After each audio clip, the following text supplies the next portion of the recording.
he talks about how he was over, I don't know how many Satanist, call them churches. He was like the bishop. You gotta be kidding me. What was in her heart? You don't know what sin she'd committed. You don't know how much unbelief was there. You don't know whether she hated her husband. I don't think so. Why would anybody spend so much time ranting and raving about something that they don't believe in? Really? Welcome to Skeptics Brew Pub with Brother Brewer. Good evening, ladies and gentlemen, and welcome to episode 26 of Skeptics Brew Pub. I'm your host, Brother Brewer, and I have to admit tonight I've been an awful host. Last couple of weeks I had some guests and I flip-flopped and messed around with the dates, so my guest that was supposed to be on tonight, Shane, I didn't get back in touch with him in time because planning on my mother-in-law to be here, and my daughter's gotten sick. My son's starting to have a little bit of the sniffles going on. The regular life stuff kind of stepped in the way. So I don't have a guest tonight. So if you were looking for some really thrilling interview, this probably isn't the show. I guess I'm gonna fly solo anyway for just a little bit, just so that I can maintain and have something out there for y'all to listen to this Thanksgiving. Speaking of Thanksgiving, I know that it's not a very popular holiday in a lot of our circles. At least with some folks, we like to remember the genocide and the subjugation of the Native Americans that took place that gave us this holiday, and debunking the myth of the Pilgrims and Indians having that one big dinner, and then the smallpox blankets and everything came after. But I think it's also important right now, especially with all of the negativity that's been going on within the skeptic atheist community and just in general. I mean, even with our election results and everything, I think it's important for us to stop and think about the good things in our lives, what we are actually thankful for, because if we keep focusing on doom and gloom, we're not going to get anywhere. We really aren't. So this Thanksgiving, I think it's important for us to remember the things that matter to us, our friends, our families, those that are blood and or those that we've chosen to be our families, and just sit back and say, it's not as bad as we are making it. It's not as bad as we think it is right at this moment. And there are some things, maybe not a whole lot, but there are some things that we really do need to just kind of stop and focus on that we're thankful for, that we feel are good things. So that's my rants on that. Some other things I want to give a shout out. I don't know if his parents are letting him listen, but I have a young nephew who's about 16. He was born just a little bit after my wife and I got married. We've been married for 16 years. But my nephew, God, I love that kid. I've been, on my personal private page, I've been very vocal on Facebook towards equality and towards skepticism, atheism. I'm very loud. And some of the stuff that I've posted, especially when it comes to things that talk about equal rights and caring about other people, he's been right there with me and has commented as such. And I just want to give out a shout to him. Cameron, dude, you're giving me hope for the next generation. You really are. Because I know where we both come from. Your dad is a lot more liberal than a lot of our family. Your mom, a little bit, but probably not as much. But you're doing the right things. Don't let other people get you down. I mean, you're going the right direction, and I want to say that. And I want to say that I'm thankful. That's one of the things that I'm very thankful for, is for you, Cameron, for you being you and not being afraid to stand up for the things that you believe in, and for showing me that not everybody is not everybody is a misogynist or racist or any kind of bigot like that, because you've got a lot of heart, kid. So I wanted to give a shout out to him, my very special nephew Cameron. Other things I guess we can talk about just real quick. I've noticed on some podcasts that I'm listening to, and I'm trying to get away from this, trying to stay away from it, and that's kind of why I went to this interview format. There's a lot of grumbling and complaining and bitching and moaning in the atheist community, and I've noticed it bleeding over into some of the podcast community with all of the infighting and the backbiting, and this group hates that group, and this person's podcast is talking bad about this person on this podcast, and other podcasters are focusing on the negative. And it seems like every episode in particular, of one show in particular that I've listened to, they've had something to say about people being negative. Being negative not just in general, but negative towards them and their show. And it's a good show. It's got a lot more listeners than this show's ever going to have, I think. But you need to stop dwelling on it. I mean, look, we know that some people don't agree, and we know that there are always going to be trolls. There are always going to be trolls that if you're making an impact and you're doing something good, there's always going to be some asshole that's going to be out there telling you you're fucked up. That's always going to happen, and you're around my age. You should know this. And like I said, this is going to one podcast in particular. I'm not going to name it. I don't want to cause a war, but seriously, just stop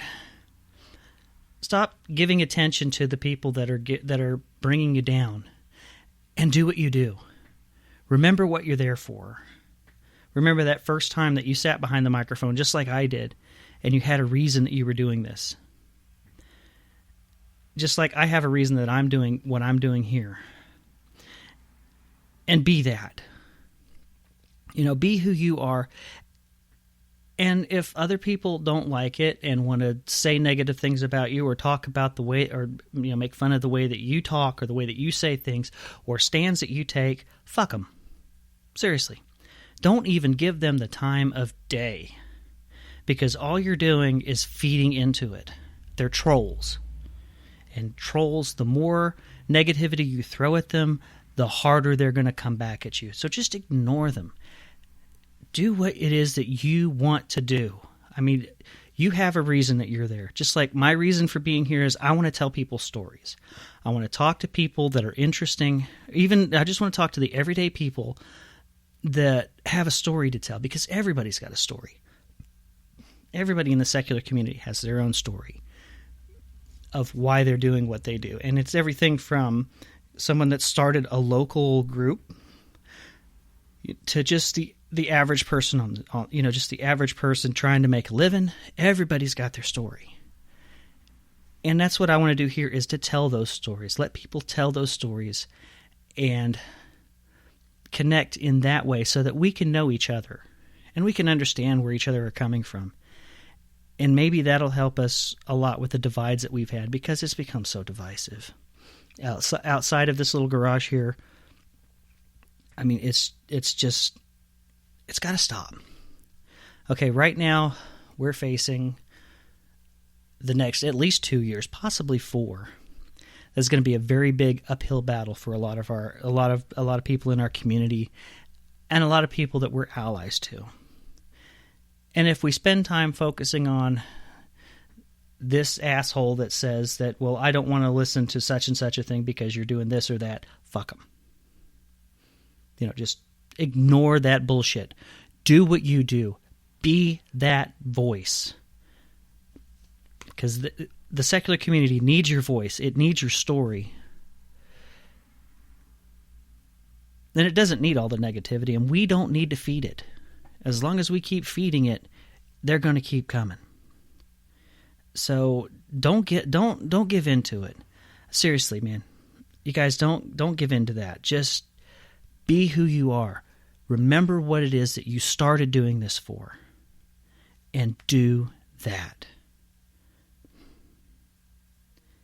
And going on that line, I wasn't really planning on doing a solo show tonight, but as I said, I've been an awful host, and I have not, followed up with my guests like I should have. Life got in the way, unfortunately. But I know I've been asking other people for their stories, and I've been talking to other people and asking them what brought them into the secular community. What was it? What's their deconversion story? What's the story of what they've been through? So I thought maybe while we're sitting here, I could just go ahead and tell mine. If you don't mind sitting for a few minutes, just grab a beer.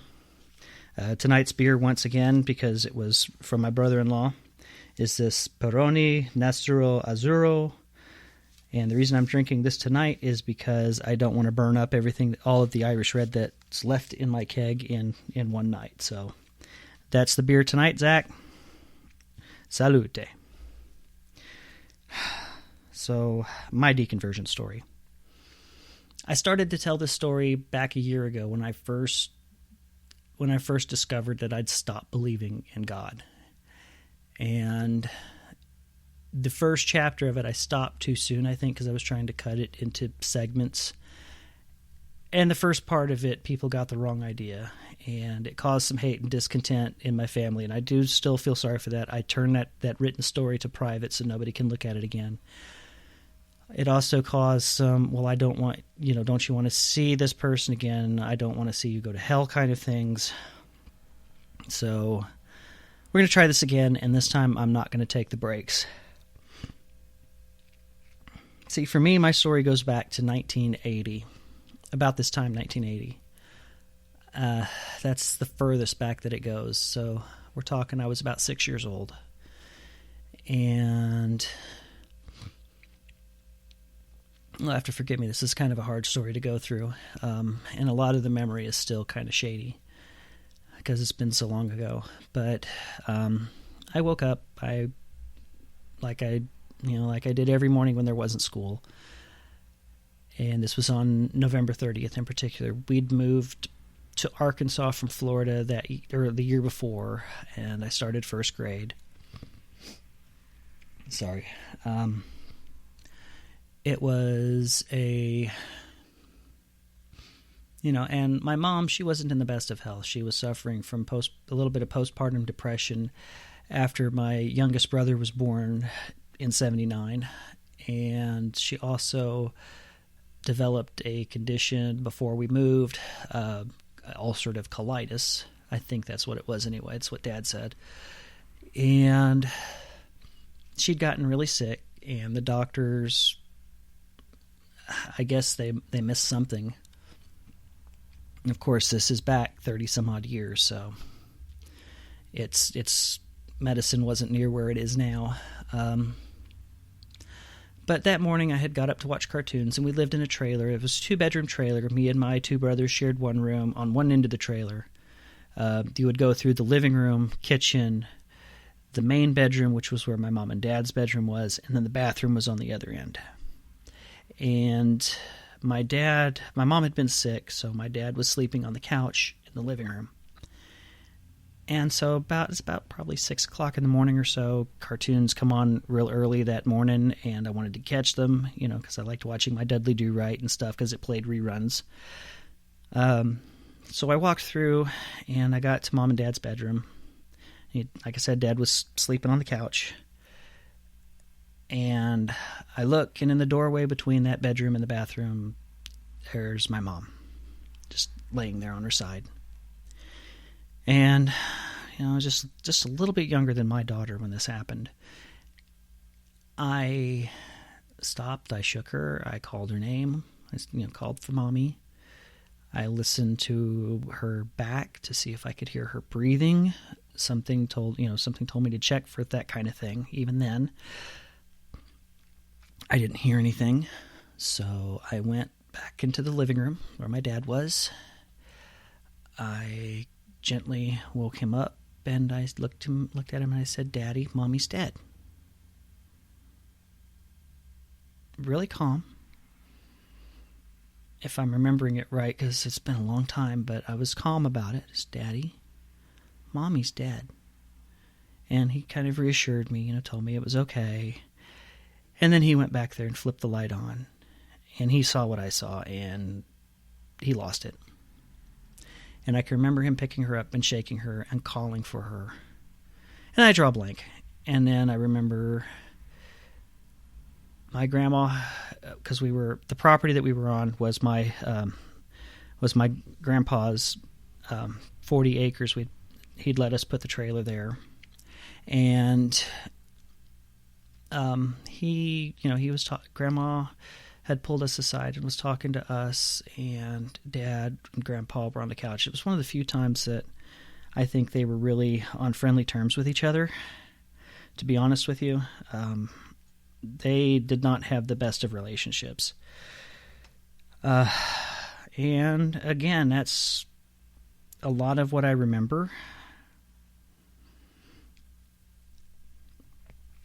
And then I remember after that, I can kind of remember the funeral a little bit. I remember people telling me stuff. And a lot of people want to, for a lot of people, that's where they start that's where I stopped believing in God. But for me, it's different because that's kind of where I got introduced to God. It was...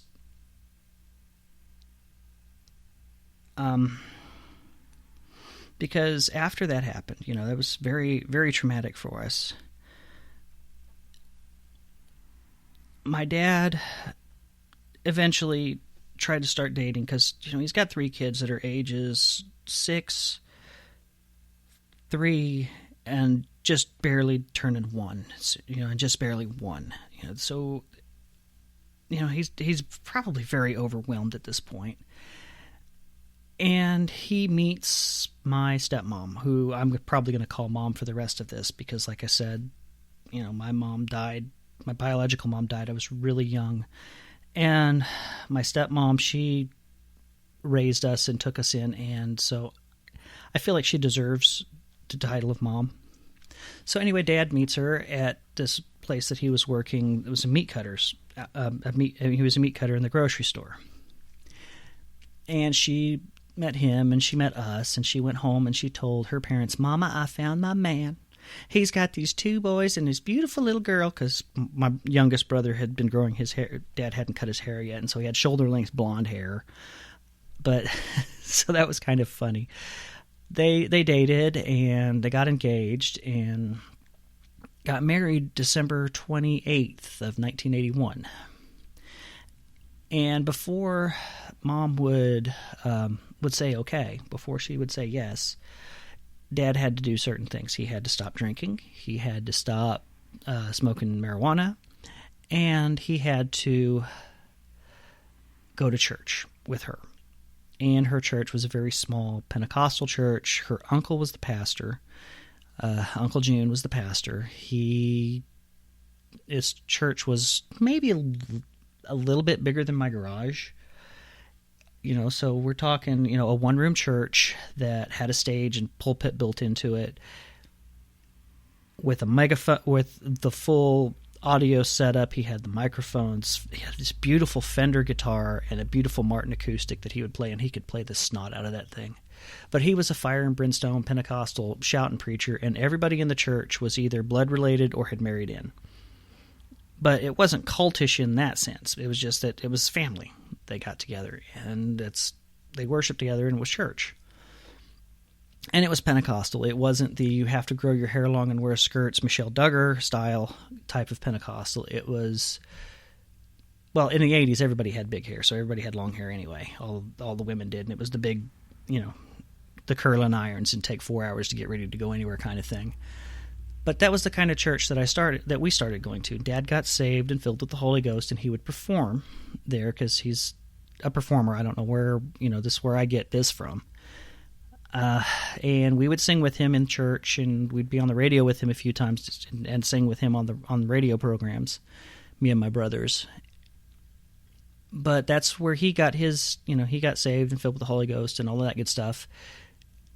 And so, wanting to be like my dad, I started trying to do the same things. A couple of years into it, he announced that he had read the whole Bible. And so, here I am at about 9 years old, and I read the Bible through. And some of it was interesting. I really liked Judges. Samson was my favorite character, my favorite story in there. David and Goliath I was okay with, but I really liked Samson because he reminded me of Superman, and Superman was my favorite comic book character. But so I read the Bible when he said he read the Bible. I read all of the theological books that he was reading at the time, and he had this humongous library of Kenneth E. Hagin, Kenneth Copeland books, and I read through them every time that he would say every time he read one, I read one. And so I got steeped into this very early. But I was also soaking up the stuff that I was learning in school. Being in a small town school, you don't get everything, but I was also a PBS addict. We have AETN here in Arkansas, which stands for Arkansas Educational Television Network, and I was just an addict of that. I loved just anything to do with science learning. And I learned a little bit about evolution.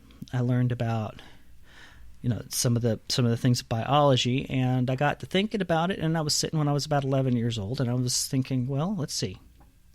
We've got, the way that the Bible talks about it, we have Adam, Eve, Cain, Abel. Cain kills Abel. So now we've got Adam, Eve, Cain. God figures out that Cain kills Abel, curses Cain, tells him to get the hell out, but puts a mark on Cain so that people won't kill him. Well, there's only 2 other people on this planet who's going to try to kill him. But so God puts this mark on him, he leaves, and he goes somewhere else, gets a wife, and founds a city. And I was like, what the hell? This doesn't make any sense. How does he find a wife if there's only Adam, Eve, and him? And then Seth later. It didn't make sense. Well, then, I think it was my dad explained to me that, when God created the world, he put, Adam and Eve were the progenitors of the Jewish race. And so there were other races out there, but that's not their story. It was Adam and Eve were in the garden, and that was their story. But that really didn't make much sense either. So at that point, I started questioning, and then when I was 14, I got to see Joseph Campbell in The Power of Myth. And if you've seen Julia Sweeney's Letting Go of God, and she talks about his show and his whole follow your bliss, follow your bliss, follow your bliss, I didn't get that out of that. I was watching it and getting how all of the mythologies of the world told the same stories. And we understood the same idea. They were all about the same ideas. And so I was like, okay, well, then God must be this all-encompassing, and everybody's story pretty much says the same thing. It's all going along the same path. Okay, fine. So I start studying other mythologies. I studied some Greek mythology, Norse mythology. I had a friend as I was getting into high school. I met this girl. She became my best friend, but I got super crush on her. And she was into Wicca. So I got into Wicca, but I didn't want to get into Wicca itself because it was witchcraft, so I started creating my own. Those were the days. And I created my own that had, the Holy Trinity plus one Allah. And at one point, I actually stopped and asked my dad, I was probably about 16, I said, Dad, I don't understand this. Why is it that we have Jews, Christians, and Muslims, and all 3 of them worship the same God, and pretty much they're basically arguing over what to call him? Is that what's going on? And his answer was, Muslims don't worship the same God we do.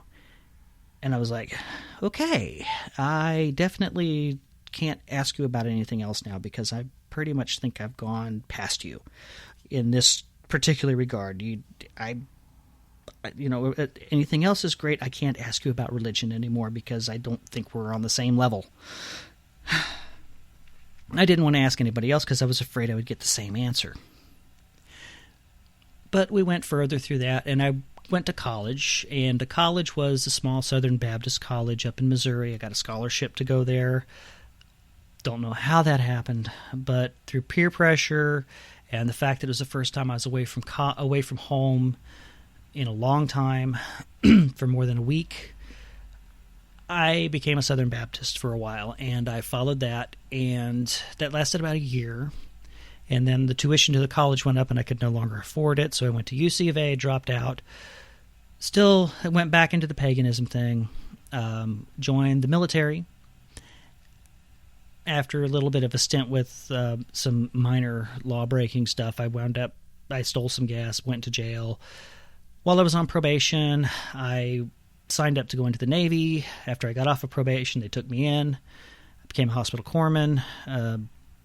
This whole time, I eventually moved away from the paganism and the Wicca because I discovered that as I went, what I was looking for seemed like that the Christian side of it had patriarchy and it was all male dominated. And so I was looking for something that was more balanced out because I believed in true equality, that everybody was equal. I believed that people were equals and had equal standing. And as I went through paganism and Wicca in particular, it seemed like it went the opposite and was very matriarchal, and the men were kind of shoved to the side. And so I pushed away from that. And I decided I was just going to be what I called agnostic, but later have learned that it was just being a deist. That, there is a God out there somewhere, but he's really not affecting a whole lot of stuff now, and I'm just going to think about philosophy type stuff and not worry about him.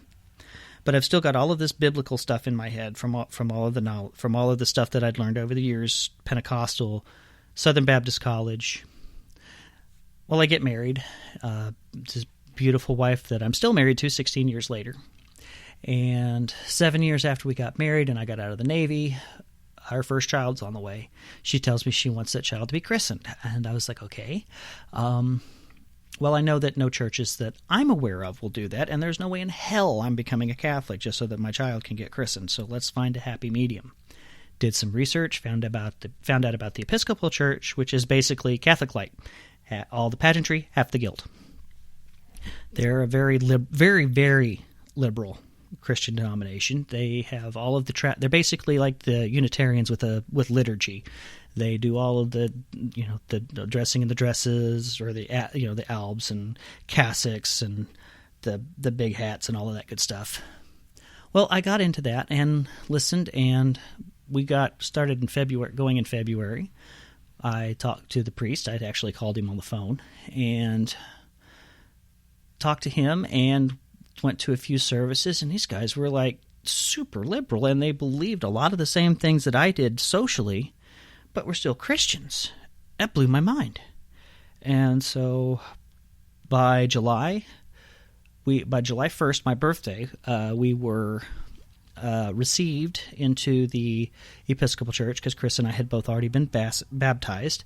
And then on July 17th of that year, my son was born, and we had him christened. And then that started me on my Episcopal Church run. And I thought that I might want to be a priest myself because I had always liked being in front of people and I wanted to help people. So I talked to the priest, and he said, get a bachelor's degree before you can do anything else, because becoming a priest means that you have to have a Master's of Divinity, a MDiv, and the only way you can get that is to get a bachelor's degree. So after a lot of pushing and prodding, I finally got a bachelor's degree in business with emphasis in human resources while having a newborn in about 2 years. And I took that to him, and we did basically he called it a pre-discernment committee, and they decided that I just was not spiritually mature enough to go to seminary and become a priest, so it would not be a good idea for me. I was devastated because at the same time I lost my job at the VA where I was working. Part of that reason was because that I was putting so much time into baby and studying that work went to the side. I burned some bridges, and I was out on my ass. In 2009, with now 2 children, and the church just told me that I wasn't suitable for them either. I was devastated. I eventually worked through that and realized that, they were probably right. And looking back now, all this time later, they were probably right. They were right. I would not have made a good priest. So I go through that, and I said, you know what, screw that. I'm going to stay with this church, but I'm going to go ahead and get an online ordination so that I can still perform some of these sacraments and do these things that I want to do. I just won't do it under their title. So I did, and I still have that. I'm ordained under the Universal Life Church, the same as Conan O'Brien. And a little while later, while I was studying in the Episcopal Church, I went to this thing called Theology Pub, discovered Gnosticism, and I discovered that through a study of the Gospel of Thomas. And so I got into Gnosticism, which again was very liberal type of Christianity with a lot of the Catholic symbolism and stuff that I was falling in love with in the Episcopal Church, but it also had the woo. the tarot, the magic, the alchemy, divination, which even at this time on a personal level, I understood that all of this was psychological, that just like with prayer, magic works as kind of a mental programming thing, just like meditation, that you're reprogramming parts of your brain so that you will work towards whatever it is you're trying to do. You basically, like with magic, you cast a spell, you have an intent. You think about that intent. Doing all of these steps and stuff, you're rewiring parts of your brain to work towards doing this on your own. You know, when it's something like you're asking, say that I need to earn more money, or I need this promotion, or something like that, and you perform a spell, or you say prayer, you go through these rituals, you say a rosary, you're programming yourself to focus on this intent, and it causes you to work towards it, and sometimes without even realizing you're doing that. And so that's how the magic works. So that is the only essence where prayer or magic actually work, is on a psychological level personally. All of the stuff about praying for somebody else's health or whatever, not so much. And I understood this, even at that level, but I knew it was a psychological thing, and I didn't worry about that. I was more involved with the inner spirituality aspects of it. I was starting to get disillusioned with a lot of things that were going on at the same time. There was a little bit of a hubbub where they had a certain bishop in the Gnostic church that conned his church out of a bunch of money and left. There was another thing that happened here in Arkansas with the Reverend Gwen Fry, who used to be, I think her name was Glenn Fry, no relation. She was the rector of Grace Episcopal Church in Eureka Springs, Arkansas, and then she came out to her congregation as transgender and was working towards getting them to understand about being transgender and about that so that they would not have a problem with her as she transitioned while she was rector of the church. Needless to say, Southern Arkansas, this raised a big stink. She eventually talked to the bishop and decided with the bishop that it was probably best that she step down. So she did. She resigned and was basically out on her ass because the bishop of Arkansas and every other bishop that she's talked to in the country told her that while they were very proud of her, they were very supportive of her, they did not know of a congregation in the United States that would take her in as a priest. And I said, what the fuck? Wait a minute. We talk a good game about, the Episcopal Church talks a good game about being inclusive, welcoming all, loving all, regardless of whatever, whether you're LGBT, poor, rich, we don't care. But you've got a priest that's transitioning and you're throwing him out on his ass. And nobody is helping her, you're throwing her out on her ass, and she's not got anything to fall back on. Now she's a very big activist here in Arkansas, and she's gained national attention on a lot of stages, but she still doesn't have her own church. She's still working as a kind of a fill-in priest. And that was pissing me off. And I was like, well, how in the hell? Can I follow a church that wants to do this that's going to put the needs of the organization over someone that is giving themselves completely to it? And I was seeing it in both sides. And then 2 weeks before Oberfeld, and this is where everything comes to a head, because, as I said, I've said this many times on the podcast, I've always been a Bible geek. Don't want to steal Bob Price's thunder there.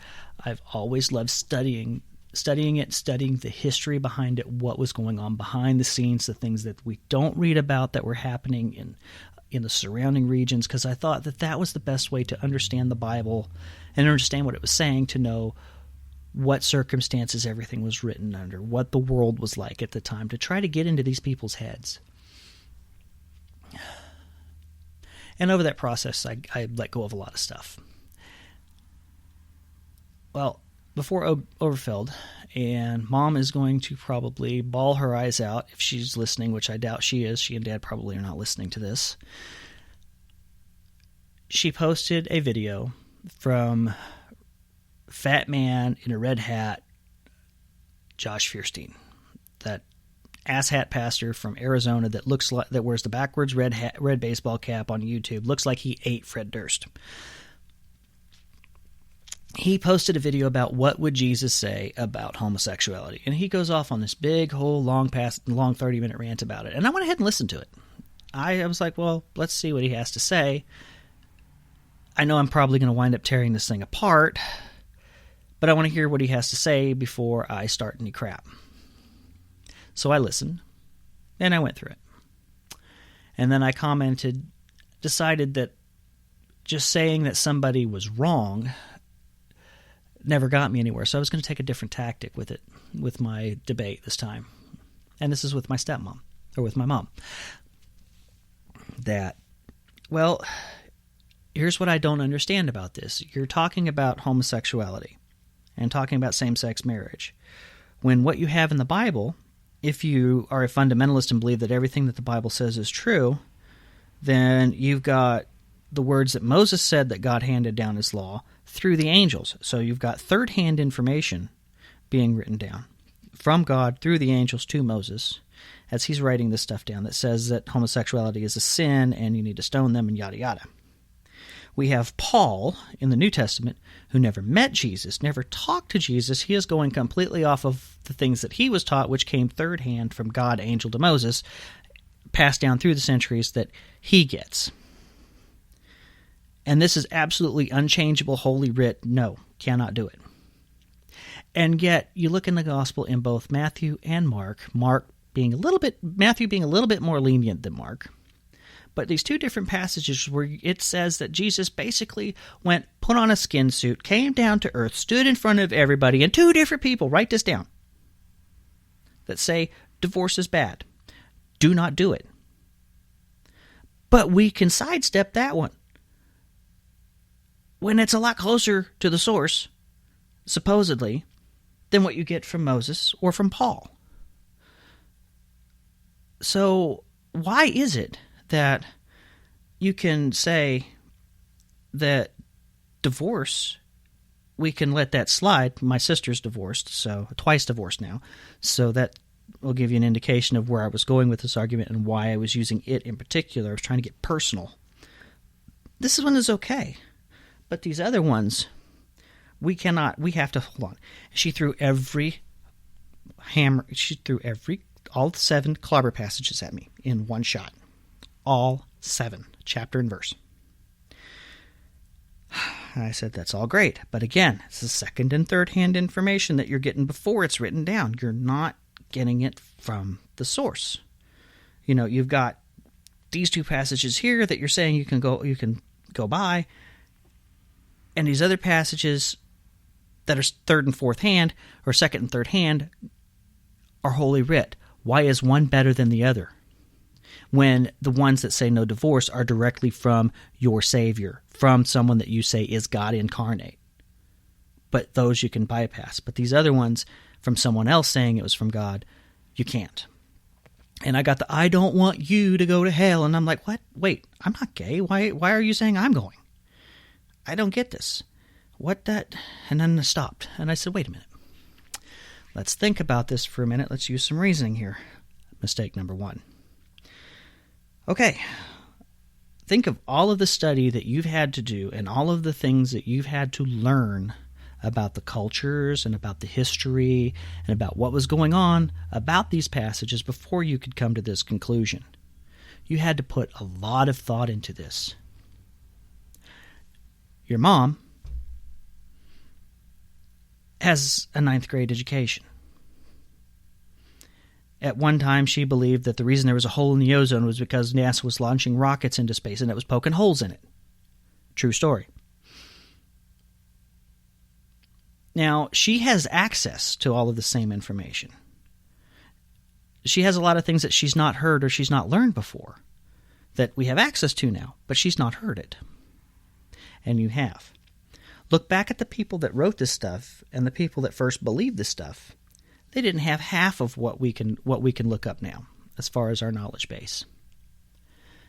So if I want to come down to brass tacks, what she believes is a hell of a lot closer to what was originally intended than what I believe. but wait a minute, I can't believe that God that I know is like that.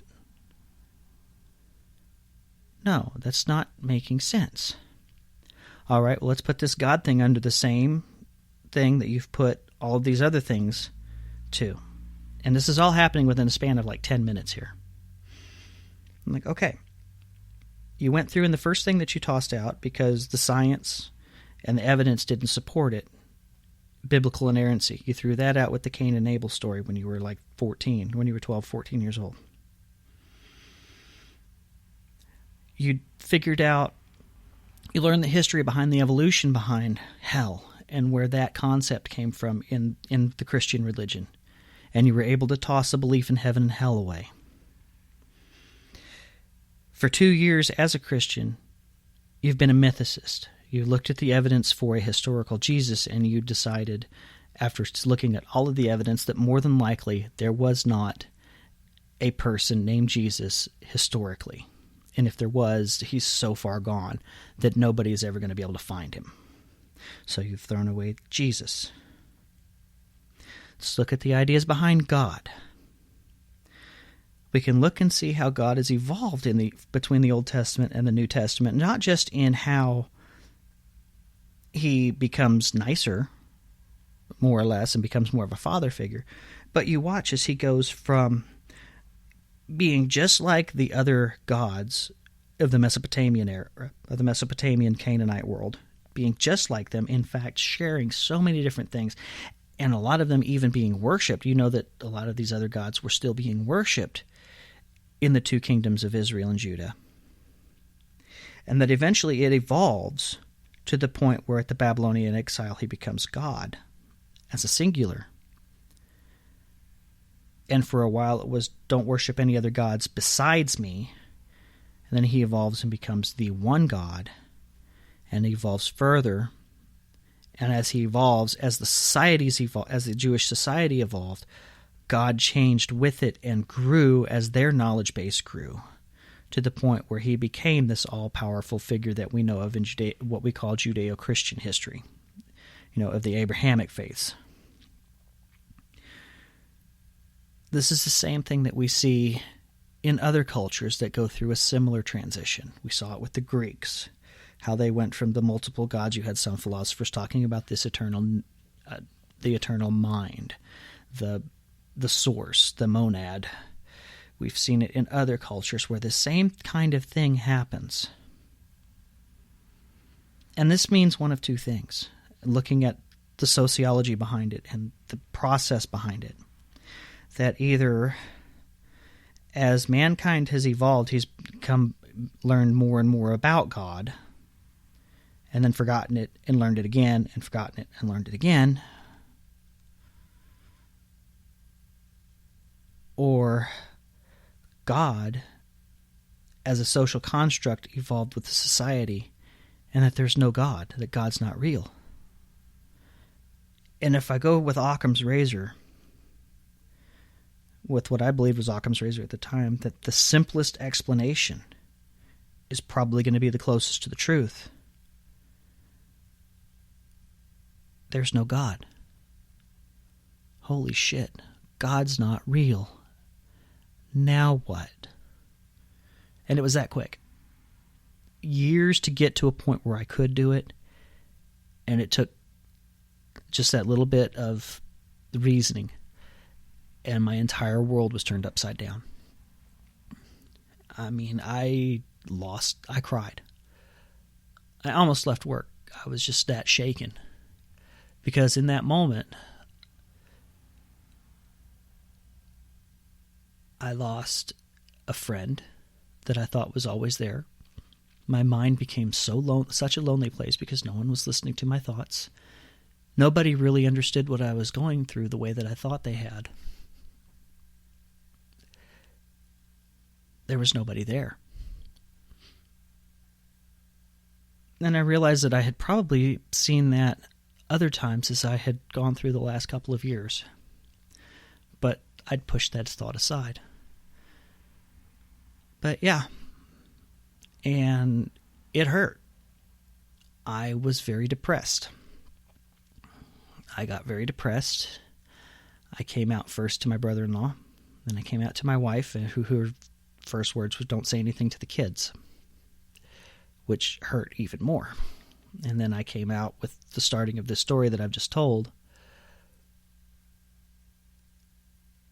and it got misunderstood, and so I didn't tell it. But that's pretty much what happened. It was just, I couldn't reconcile it anymore. I just could not, with all that I had learned of the history of the Bible, and all that I learned of the evolution of the religions. It just didn't make sense to believe in a God. It seemed highly unlikely. So yeah, now I am an atheist working in a Catholic organization because I got the job 2 years before I deconverted, and I need the job, so I have to keep silent at work. My wife is still a believer. She's very liberal. But when I asked her, I showed her the Dawkins scale, which was go from 1 to 7. She put herself as a 2, where I put myself as a 6. So that gives you an idea of where that is. We still have agreed not to talk religion around the kids because she doesn't want them to be divided between us, and I can understand that, and I do abide by that. I did send my son to Camp Quest this last year, and I'm hoping to send him again this year to teach him and to teach my daughter both critical thinking and reasoning skills that, for me, were there, but I didn't want to use them. But anyway, that's my story. That's my deconversion story. Since then, my family is still trying to figure out how to talk with me on some things. We've had our discussions. Some of them have not ended so nicely. But we're still family, and they still love me, and I know my dad is trying to understand it. My younger brother, who is a lot more conservative, is the exact opposite political spectrum than I am, doesn't at all. My youngest brother, I like to think that he understands, but because I think he might be in the same boat that I am. I don't want to say for sure. I know that his son is on the right path for that, but yeah, that's my story. So now that I've told my story, if anybody else out there wants to go ahead and share theirs, I'll be more than happy to put it out here on the pub. Next week, since Shane was unable to meet us this week, and we did have the scheduling conflict with Brenda, but we did reschedule. Brenda's going to be back with us, is going to be with us next week, and sometime within the next couple weeks, I think either I'm going to have Uber 47 on my podcast again, or he's going to invite me onto his. We're still working out which one we're going to do. We're going to try this again. We're going to try our conversation again because Skype just really messed up for us on that. So that's what to look forward to in the next couple weeks. I'm trying to line some other guests up. One thing I wanted to try to do, I wanted to see if I could get a couple of people of politically diverse backgrounds, political opposite backgrounds, to sit down and talk to each other respectfully on here with me being the moderator and without shouting, and just having a real conversation. Don't think that that's going to happen, but I gave it a shot. Josh from episode 3 might come back on. He had some questions about humanism. I don't know if he has the right idea of what humanism is, so I thought we might have him on, and he and I could talk about humanism versus Christianity. Although I will say that not every humanist is also an atheist or secularist. There are quite a few religious humanists out there that if it weren't for their belief in a God, which is a very deistic kind of God on an external level and is more personal, internal, they would be humanists. They would be secular humanists, but they do believe in a lot of the same things that we do politically: separation of church and state, equal rights, etc. And I'd like to have some of them on to talk too. Not to debate, but just to talk about the things that we have in common. because I think going forward the next 2 years, at least the next 2 years, maybe the next 4 years, we're going to have to work with some of these groups that we really have been reticent to talk to and work with, because it's going to take a lot of us standing together to fight the hatred and the fear tactics that are going on from the other side. We're going to have to stop it. We're going to have to stop arguing with each other so much and focus on what we have in common. And if we want to, because I'll be honest with you, with a lot of liberal Christians, yes, I have some issues with some of their theology, but they're going to be in our corner when we talk about separation of church and state. They're going to be in our corner when we talk about not putting a Ten Commandments monument up on Capitol grounds, when we talk about not having intelligent design taught in school, those kind of things. They're right there in our camp on these things. And we're going to need all of the allies we can get. You know, we can talk about, you know, we can argue with them about how they're wrong, how we think that they're wrong, because let's be honest, neither one of us really knows for sure. They have faith that they do, and we believe that we're right, but we don't know for sure. And as skeptics, we have to keep that open, that we could be wrong. I doubt it. I don't think that we're wrong, but we very well could be. But we need to keep that in mind, and we probably are going to need to reach out to some of these liberal Christian organizations and work with them to keep fighting for these social changes. And we can still do the debates on the side about whether or not, you know, God exists and all of this good stuff as kind of an aside thing. It doesn't have to be our main focus with them. Just we're gonna need their help. Excuse me. So that's just something to think about, and that's from someone who came from the liberal side of Christianity at the end. That, you know, I know from the church that I attended that the people in the pews are going to be on our side in a lot of issues. And so we need to work with that. We're going to need all the help we can get, because a lot of these places are very pro-LGBT. They're very pro-separation of church and state. They're pro-science. So let's think about that, you know, before we throw the baby out with the bathwater. Yes, we need to fight fundamentalism, but we need to fight fundamentalism in all its forms. Because any kind of fundamentalism bears the very huge risk of becoming authoritarian. Well, that's going to be our show for tonight, guys. I hope you enjoyed it. Like I said, I do apologize for not having a guest on. I would like to say that if you want to get a hold of me, if you want to tell your story, or if you want me to tell your story on air, if you want to leave it as a message, you can reach me at skepticsbrewpub@gmail.com, facebook.com/beer and blasphemy.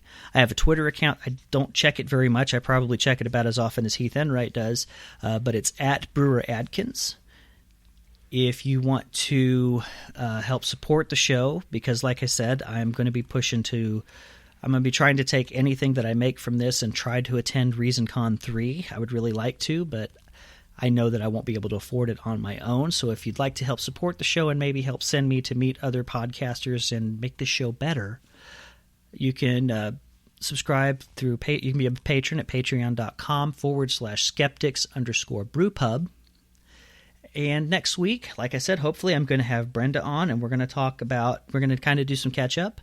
It's been a long time coming that we haven't seen each other in probably over 20 years.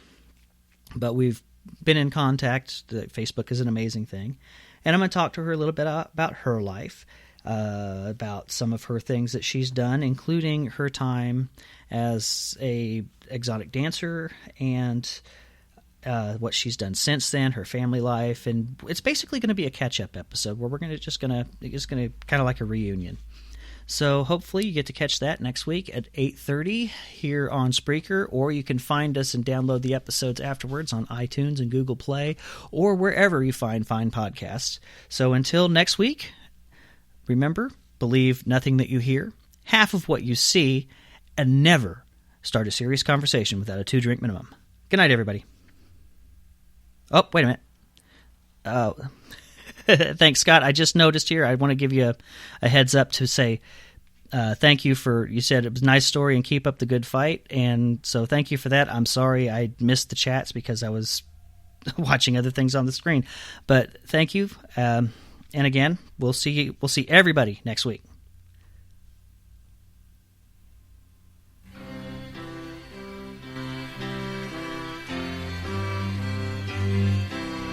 To Anacreon in heaven, where he sat in full glee, a few sons of harmony sent a petition that he their inspirer and patron would be. When this answer arrived from the jolly old Grecian, voice, fiddle, and flute no longer be mute. I'll lend you my name and inspire you to boot, and besides I'll instruct you like me to entwine the myrtle of Venus with Bacchus's vine. And besides I'll instruct you like me to entwine the Myrtle of Venus and Bacchus's vine.